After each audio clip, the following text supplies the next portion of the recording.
Star Trek vs. Star Wars, The Imperial War by Darius Trent. Chapter 6. The Plan in Space. 11 ships sat in a circle in meeting, the starships Arizona, Olympus, Destiny, Enterprise, Okinawa, Hotspur, Titan, Crazy Horse, Galway, Prometheus and Discovery.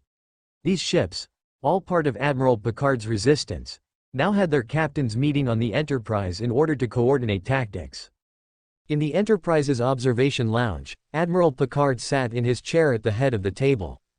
Further down the table was occupied by the captains he commanded over, Captains Trent, Mercer, Archer, Sakura, Soto, Riker, Garwin, Stiles, Adams and Saru. "So, what have you managed to discern?" asked Picard to the room. "Well, our Romulan friends certainly know those probes weren't ours, so we're in the clear there," Mercer replied. "We should expect them to assist us in the war effort if the Empire decides to fight them as well. Personally, I think we could use all the allies we can have in this war," commented Riker. "Have you had much luck with the Klingons, Captain Adams?" "The Klingons are willing to provide us with ships, but they're still trying to scrape together a fleet to join us," answered Adams. "They're still recovering from the Dominion War, so we could probably expect a Klingon fleet to assist us within the next few weeks. But during that time the Federation could be overrun with star destroyers," rebutted Archer. "There is a full fleet of over 500 ships coming through the neutral zone right now, who'll be at Earth in half a week, and they've brought a moon-sized battle station with them." "What's the details on that battle station they brought in?" asked Picard, attempting to change the topic of the conversation. "Well, from the plans given to us by the Tantive IV, it's a massive planet destroyer," answered Trent, bringing the schematics for the Death Star on the screen. He walked out of his chair to start to point at the schematics.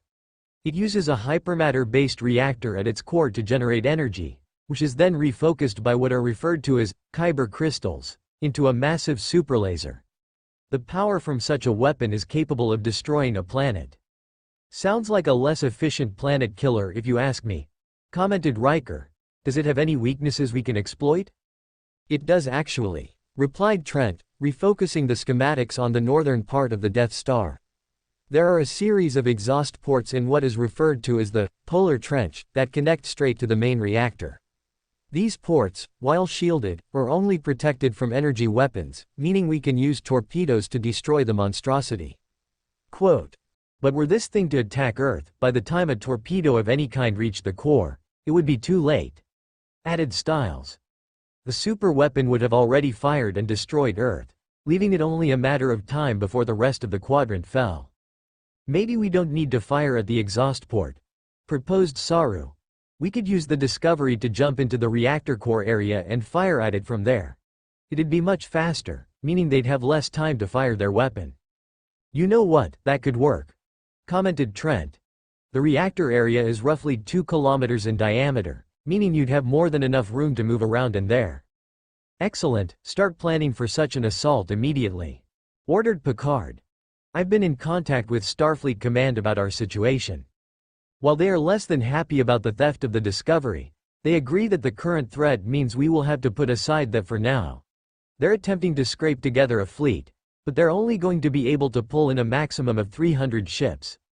It'll be up to the Discovery and its crew to destroy the Death Star before it can fire, and up to everyone else to delay the Star Destroyers from reaching Earth." "But how will we get there on time?" asked Garwin. "Even at maximum warp, it'd take us at least half a week to get back to Earth." "I guess we'll just have to try to beat them there," answered Picard.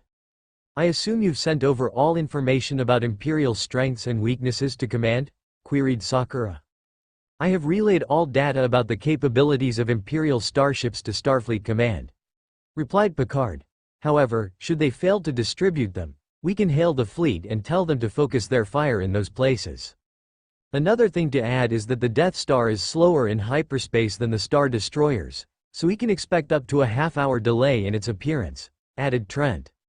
"Not to mention they only managed to get hyperspace routes up to Utopia Planitia," continued Saru. "We can engage them there while we wait for the Death Star to come. Ladies and gentlemen, time is of the essence here," ended Picard as he got out of his chair with a tug down on his uniform. "To your ships." "Aye, sir."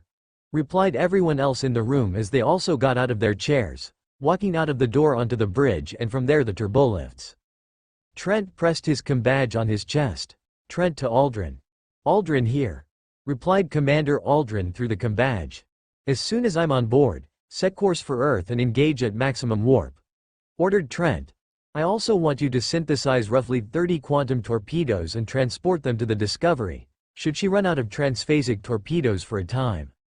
Aye, sir, replied Aldrin. Are we going to try to defend Earth? If we can't stop Earth being destroyed, we'll die trying, answered Trent. Trent out.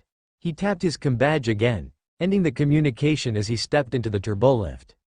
Here's the report on the Sol system you requested, my lord, reported Mahdi as he walked onto the bridge of the Executor. The Sith Lord, in the middle of conferring with Ozzel and Tarkin through a holocommunicator, turned around to face the Admiral behind him. We were only able to get scans and hyperspace routes up to the planet they call Mars, but from the looks of it, they're amassing a fleet near the planet. There are roughly 200 ships currently there, all of varying configuration and size. They must have found the remains of the first probe we sent there, remarked Vader. Prepare to launch all fighters as soon as we come out of hyperspace. I've also come to inform you that the Death Star will be roughly 30 minutes late to the battle, as its hyperdrive is unable to keep up with our fleet, added Mahdi. Regardless of which, I was able to get more reconnaissance on the planet we will have to engage them at. He walked up to the viewer and imputed a few commands, and a small orange planet appeared on the screen surrounded by hundreds of small dry docks. The planet they refer to as Mars is host to what appears to be a key shipyard of the Federation, so we must send a small strike force to destroy this, while the main fleet awaits the Death Star not too far from there. We can send a few interdictors and about 100 Star Destroyers after the main fleet, so that we take minimum losses and are ready in case we end up being outnumbered. We can also follow your suggestion and launch several TIE squadrons to scout ahead for us, and have several more assigned to protect the fleet in case of an attack on our lines, although I highly doubt they will attempt to do so. An interesting plan of attack, Mahdi, commented Tarkin through the holocommunicator. Did you get anything on the mysterious bronze ship? Unfortunately, I was only able to get its name and ship class, answered Mahdi as he brought the bronze ship on the viewer. I present to you the USS Discovery, a Crossfield-class science vessel. Surely the Federation wouldn't send a science vessel into combat? Bewilderedly asked Ozzel. Perhaps our intelligence is correct then, that the Federation is nothing but a bunch of peace-savvy cowards, commented Tarkin. I do not agree with such a statement, Grand Moff, as you have seen the resolution of their attacks in our limited encounters with their ships, replied Vader. Even though we have been mainly seeing the same ships every time we fight them, they still fight hard for a group of scientists and diplomats. I also intercepted communications that the Arizona is currently on its way to the Sol system to help them against us, added Mahdi. Its fleet should arrive there shortly before we do. Although there is something peculiar I want to mention about the Discovery. Please do explain, requested Tarkin. Through intercepted communiques, I was able to determine the Discovery ended up with the Arizona's fleet. Yet, when I scanned Utopia Planitia, it was suddenly there. There could be a duplicate ship there, suggested Ozzel. We well know we recycle names of Star Destroyers when we run out of ideas. Or this ship has some form of unknown form of propulsion that allows it to go anywhere it wants to without hindrance, added Vader. We should be extremely careful when dealing with this ship. Continue working on your battle strategy, Admiral Mahdi, ordered Tarkin. We will come up with a method for combating the Discovery while we are safe in hyperspace. Yes, sir, replied Mahdi. He turned on his heels and walked out the door. The three men stared him down from behind as he left.